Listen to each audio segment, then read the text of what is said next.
ये कहानी है कुछ ऐसे वैम्पायर्स की जो सदियों से ताबूत के अंदर सो रहे हैं, लेकिन अब वो चाहकर इस पूरी दुनिया पर अपना कब्जा करना चाहती है और इसके लिए उन्हें दुनिया के सामने अपनी हकीकत जाहिर करनी होगी, जबकि दूसरे वैम्पायर्स ऐसा नहीं चाहती। बॉलीवुड से उसकी presenting queen of the damned. इस कहानी की शुरुआत में एक बैंड को दिखाया जाता है जो प्रैक्टिस कर रहा होता है, और उसी बैंड से कुछ दूर एक कब्र को दिखाया जाता है।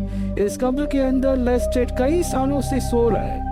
वो बैंड की आवाज सुनकर जाग जाता है। वो कब्र से बाहर निकलता है और उस जगह जाता है जहाँ पर बैंड होता है। वो उन सबको बताता है कि वो एक वैम्पायर है, लेकिन वो उसकी बातों पर यकीन नहीं करते। लेकिन जब वो उन्हें अपनी शक्तियाँ दिखाता है तो उन सबको यकीन हो जाता है। वो पूछते हैं क्या तुम हमें मारने वाले हो? लेस्ट्रेड कहता है कि नहीं, आज तुम्हारा लकी डे है। तुमने जिंदगी में जो भी सोचा था वो सब कुछ पूरा हो जाएगा। ये बैंड अब मेरा है। और इसके बाद लेस्ट्रेड एक सिंगर के तौर पर दुनिया के सामने आता है और कुछ ही वक्त में वो पूरी दुनिया में फेमस हो जाता है। इसके बाद वो मीडिया को एक इंटरव्यू देता है जिसमें वो साफ साफ बता देता है कि वो वैम्पायर है। हालांकि सब उसकी बातों पर यकीन नहीं करते, लेकिन वो दुनिया को बता चुका है कि वैम्पायर आज भी है और वो कई सालों से सो रहा था, लेकिन अब वो जाग चुका है। वहाँ पर बैठा एक रिपोर्टर ये भी पूछता है कि आपका जो आखिरी सॉन्ग गाया था उसकी जो लिरिक्स है, इंटरनेट पे चर्चा है कि वो लिरिक्स वैम्पायर्स के लिए कोई सीक्रेट मैसेज है। लेस्ट्रेड कहता है कि हाँ, मैं अपने मरे हुए साथियों को जिंदा करने की कोशिश कर रहा हूँ। ये उनके लिए एक मैसेज है कि जाग जाओ। वहीं दूसरी तरफ एक लड़की को दिखाया जाता है जिसका नाम जेसी है। ये पैरानॉर्मल स्टडीज करती है, यानी कि ऐसी घटनाएं जिन्हें साइंस कभी भी एक्सप्लेन नहीं कर सकता, उस तरह की घटनाओं पर ही रिसर्च करते हैं। और जब जेसी लेस्ट्रेड की नई एल्बम की लिरिक्स सुनती है तो समझ आती है कि वैम्पायर्स के लिए एक मैसेज है और वो उस मैसेज को डिकोड कर देती है। इसके बाद वो अपनी टीम के पास जाती है और सबको बताती है कि लेस्ट्रेड हो ना हो, वो एक वैम्पायर है। साथ ही साथ सबको ये भी बताती है कि लंदन के बीचों बीच एक क्लब है जिस क्लब का नाम है एडमिरल्स आर्म्स, जहाँ पर हर रात को वैम्पायर्स इकट्ठा होते हैं। अब जब वो सबको ये बता रही होती है तभी वहाँ पर उसका सीनियर आता है जिसका नाम डेविड होता है, और डेविड जेसी को अपने साथ ले जाता है। वो कहता है कि लेस्ट्रेड की सच्चाई मुझे पता है। इसके बाद वो जेसी को बहुत सारी पुरानी पेंटिंग्स दिखाता है जो अलग अलग युग की होती है, और इन सभी पेंटिंग्स में एक चेहरा होता है। ये एक वैम्पायर है जिसका नाम मारियस है। डेविड जेसी को बताता है कि मारियस ने ही लेस्ट्रेड को बनाया था। जेसी उससे पूछते है कि तुम्हें सब कैसे पता? वो कहता है कि मेरे पास लेस्ट्रेड का पूरा जर्नल पड़ा है, और वो उसे वो पढ़ने के लिए देता है। और जब वो उसे पढ़ती है तो उसमें सब कुछ लिखा होता है कि किस तरह से मारियस ने लेस्ट्रेड को वैम्पायर बनाया, और वैम्पायर बनाने के बाद वो मारियस को सब कुछ सिखाता है। साथ ही साथ धरती के इतिहास के बारे में भी बताता है। और एक दिन जब लेस्ट्रेड वायलिन बजा रहा होता है तो वायलिन की स्टिक उसके हाथ से अपने आप ही छूटकर लकड़ी के कबर्ड के नीचे चली जाती है। और जब लेस्ट्रेड उस कबर्ड को हटाता है तो वो देखता है कि वहाँ पर लोहे का एक सर्कल होता है, और जब वो उस सर्कल को घुमाता है तो वहाँ पर एक छुपा हुआ दरवाजा खुल जाता है। लेस्ट्रेड उसके अंदर जाता है और वो वहाँ पर दो पत्थर की मूर्तियां देखता है जिसमें एक औरत और एक आदमी होता है। लेस्ट्रेड को लगता है कि वो मूर्तियां उससे कुछ कह रही है। लेस्ट्रेड बोलता है कि मुझे तुम्हारे लिए म्यूजिक प्ले करना चाहिए। इसके बाद वो अपना वायलिन बजाना शुरू कर देता है, और जब वो कुछ देर वायलिन बजाता है तो वहाँ पर जो फीमेल की मूर्ति होती है उसकी आंखें खुल जाती है। वो मूर्ति अपना हाथ भी घुमाती है। लेस्ट्रेड उस मूर्ति के पास जाता है और उसके हाथ से खून पीना शुरू कर देता है। दरअसल ये इस दुनिया की पहली वैम्पायर है जिसका नाम आकाशा है। उसका खून पीने के बाद लेस्ट्रेड बेहोश हो जाता है, और जब उसे होश आता है तो वो देखता है कि उसके हाथ और पैर जंजीरों से बंधे हुए हैं, और ऐसा और किसी ने नहीं बल्कि मॉरिस ने किया होता है जिसने उसे वैम्पायर बनाया था। अगली सुबह उसके हाथ पैर खुले होते हैं और वो देखता है कि मॉरिस हमेशा के लिए उसे छोड़कर जा चुका है। कहानी वापस प्रेजेंट में आती है जहाँ पर जैसी पूरी कहानी पढ़ रही होती है, और ये सब कुछ पढ़ने के बाद जानने के बाद अब वो और भी ज्यादा जानना चाहती है। इसीलिए वो लंदन की उस जगह पर जाती है जिसे एडमिरल्स आर्म कहा जाता है, जहाँ पर उसकी इंफॉर्मेशन के मुताबिक वैम्पायर्स आते हैं। और जब वो वहाँ पर होती है तो वहाँ पर 3 वैम्पायर्स आते हैं जो उस पर हमला करते हैं, और इससे पहले कि वो जेसी को मारते वहाँ पर लेस्ट्रेड आ जाता है। दरअसल जेसी ने क्लब के अंदर मॉरिस का नाम लिया होता है, इसीलिए इसीलिए लेस्ट्रेट जानना चाहता है कि वो मॉरिस के बारे में क्या जानती है। और जब वो उससे कुछ देर बातें करता है तो समझ जाता है कि उसने उसके वो नोट्स पढ़े जो उससे कहीं खो गए थे, और इसके बाद वो वहाँ से चला जाता है। अब लेस्ट्रेट का लॉस एंजलिस में एक म्यूजिकल कॉन्सर्ट होता है, और जब वो उसके लिए वहाँ पर जाता है तो उससे मिलने के लिए मॉरिस आता है। लेस्ट्रेट उसे देखकर हैरान होता है। वो कहता है, तुम पूरे 200 साल बाद मुझसे मिलने के लिए आए हो, तुमने मुझे ढूंढा कैसे?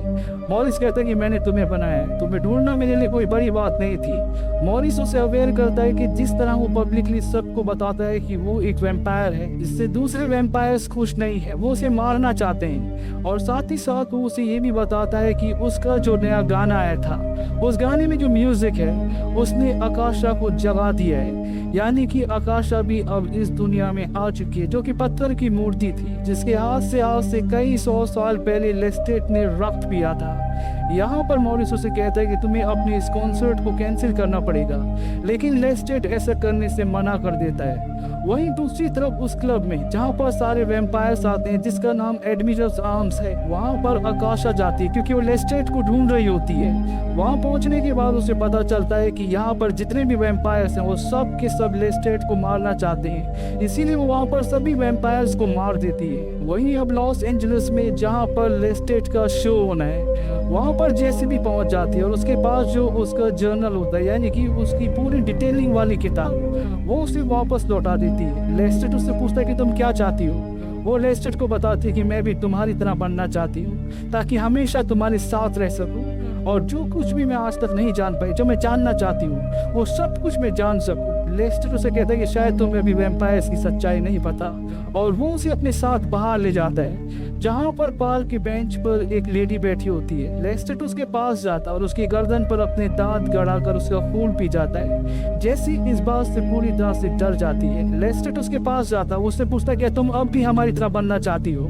जैसी उसकी बात का कोई जवाब नहीं दे पाती, और लेस्ट्रेट वहाँ से अपना शो करने के लिए चला जाता है। वहाँ पर लाखों की भीड़ उसे देखने के लिए आई होती है क्योंकि बहुत ही पॉपुलर सिंगर है, और जब वो परफॉर्म कर रहा होता है तभी कुछ वैम्पायर्स उसके ऊपर हमला कर देते हैं, और वहाँ पर मॉरिस आ जाता है जो उसकी जान बचाता है। इसके बाद ये दोनों उन वैम्पायर्स से लड़ते हैं, और तभी स्टेज के बीचों बीच एक ब्लास्ट होता है जहाँ से आकाशा निकलती है, जो कभी मूर्ति हुआ करती थी, जिसका आज से कई 100 साल पहले लेस्ट्रेट ने खून भी पिया था, और वो लेस्ट्रेट को यहाँ से अपने साथ लेकर उड़ जाती है। वो लेस्ट्रेट से कहती है कि तुम मुझसे कभी मत डरना, तुम्हारी सारी इच्छाएं पूरी होंगी, हम दोनों एक साथ मिलकर अनंत काल तक राज करेंगे, हम एक दूसरे के साथी बनेंगे, हम अंधेरों में नहीं छुपेंगे बल्कि उजाले में सबके सामने रहेंगे, जैसा कि तुम चाहते हो। हजारों साल पहले मैं ऐसी जिंदगी जी चुकी हूँ जब मेरे पास मेरा राजा था, पर अब वो नहीं रहा, इसीलिए तुम ही मेरे राजा हो।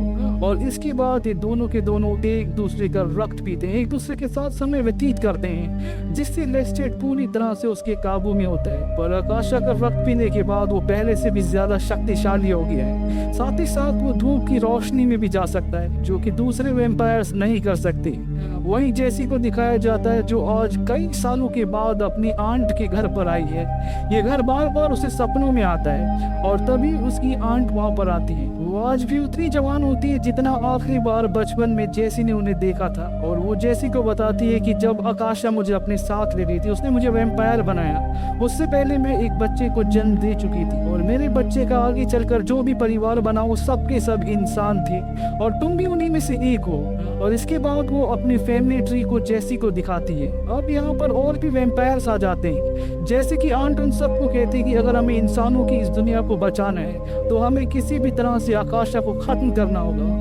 और वो ऐसा इसलिए चाहती है क्योंकि उसका परिवार भी इंसानों का परिवार था, और आज भी जैसी जो कि उसके परिवार का हिस्सा है वो भी एक इंसान है। सारे वैम्पायर्स अब आकाशा को मारना चाहते हैं, लेकिन वैम्पायर्स कहते हैं कि उसे मारना इतना आसान नहीं होगा, और जो भी उसका आखिरी रक्त पिएगा उसे भी मरना होगा।